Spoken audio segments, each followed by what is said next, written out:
नमस्कार, आप live cities देख रहे हैं। मैं हूं जय शुक्ला। बिहार फिलहाल गहरे संकट के दौर से गुजर रहा है। बिहार में ऐसा पहली बार हुआ है जब इतनी बड़ी क्राइसिस लोग झेल रहे हैं, सरकार झेल रही है।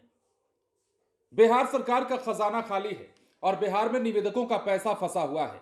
जो सरकारी योजनाएं हैं वो या तो मंद पड़ गई हैं या रुक गई हैं, क्योंकि सरकार की ट्रेजरी से पैसे की निकासी नहीं हो रही है। और ये आवाज सदन से लेकर सड़क तक अब उठाई जाने लगी है। सदन में जब ये बात सामने आई और पता चला कि 20 सालों में ऐसा पहली बार हुआ है जब एक महीने से सरकार की ट्रेजरी से पैसा नहीं निकला, निवेदकों के पास पैसा नहीं गया, भुगतान लंबित है, तो ये अपने आप में आश्चर्य करने वाला मसला रहा। अब इसके पीछे अलग अलग तर्कें हैं, अलग अलग दलीलें हैं।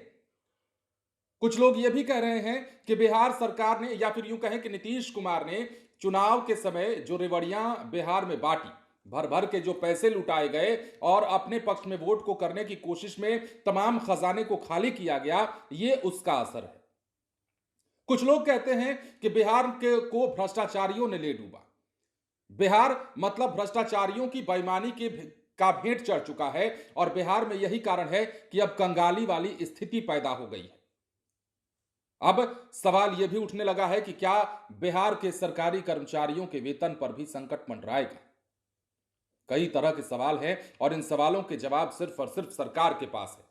चुनाव में क्या कुछ हुआ और क्या नहीं हुआ वो सब कुछ आप जानते हैं, बताने की जरूरत नहीं है। और कहीं ना कहीं उसका असर यह हुआ है कि बिहार सरकार का खजाना खाली हुआ है। ये बात हम भी मानते हैं और नेता भी मानते हैं, भले ना कहें।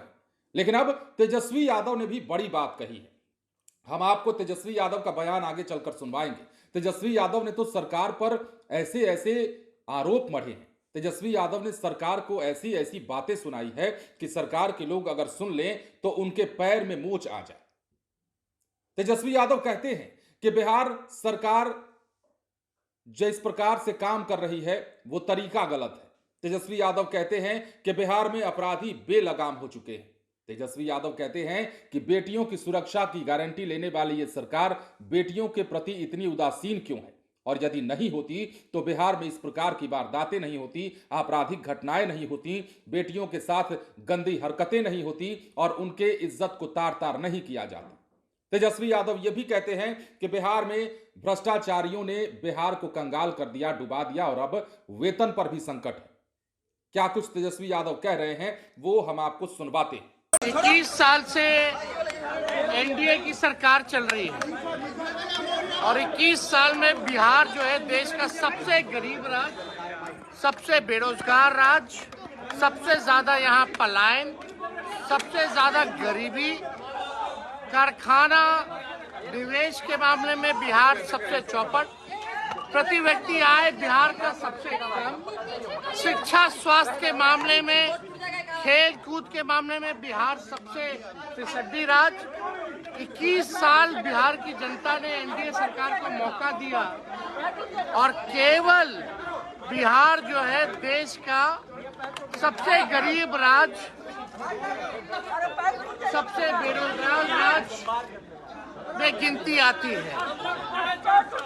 मेरा ये कहना है कि बिहार 21 सालों में केवल अपराध, भ्रष्टाचार, कुशासन, तानाशाही, अफसरशाही जो है बढ़ा है और इस बजट में कुछ भी जो है खास नहीं है।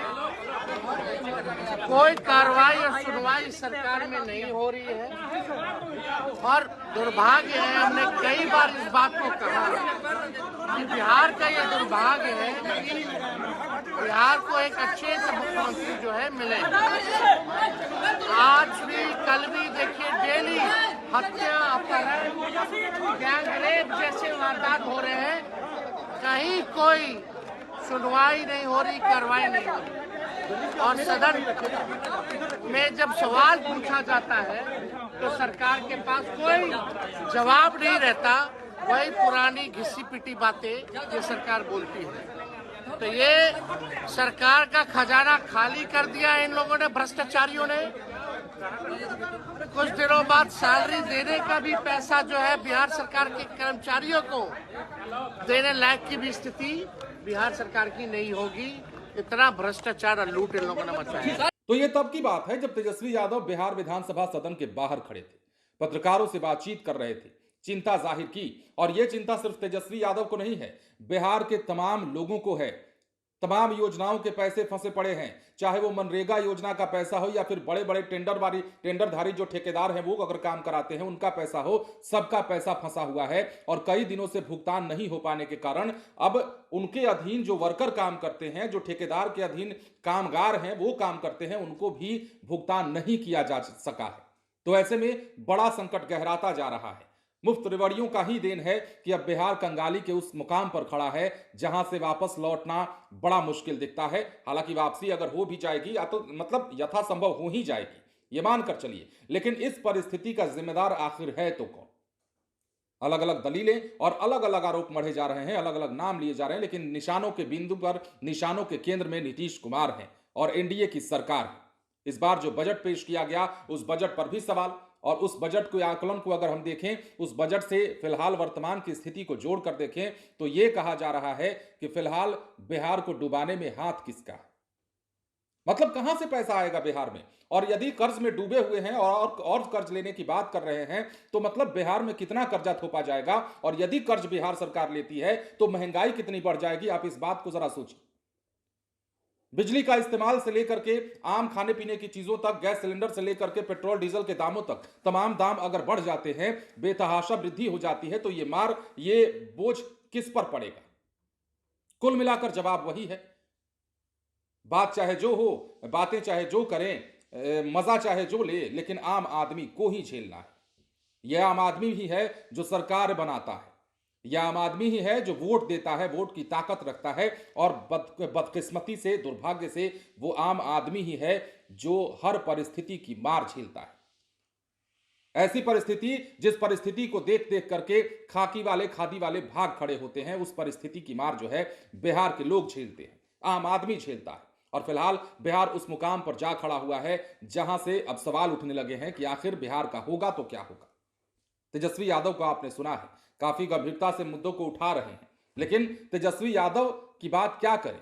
आम आदमी जो झेल रहा है, जो लोग झेल रहे हैं, जो निवेदक झेल रहे हैं, जो कंस्ट्रक्शन कंपनियां झेल रही हैं, सरकारी योजनाओं के जो काम में लगे लोग हैं वो झेल रहे हैं, उनकी परिस्थिति अगर आप देखिएगा तो वो और भी बदहाली में जी रहे हैं। तमाम पैसे रुके हुए हैं। क्या होगा, कैसे होगा, कब तक होगा, ये भविष्य के गर्भ में छुपा है। सब कुछ सरकार पर निर्भर करता है। फिलहाल बने रहें लाइव सिटीज के साथ। धन्यवाद।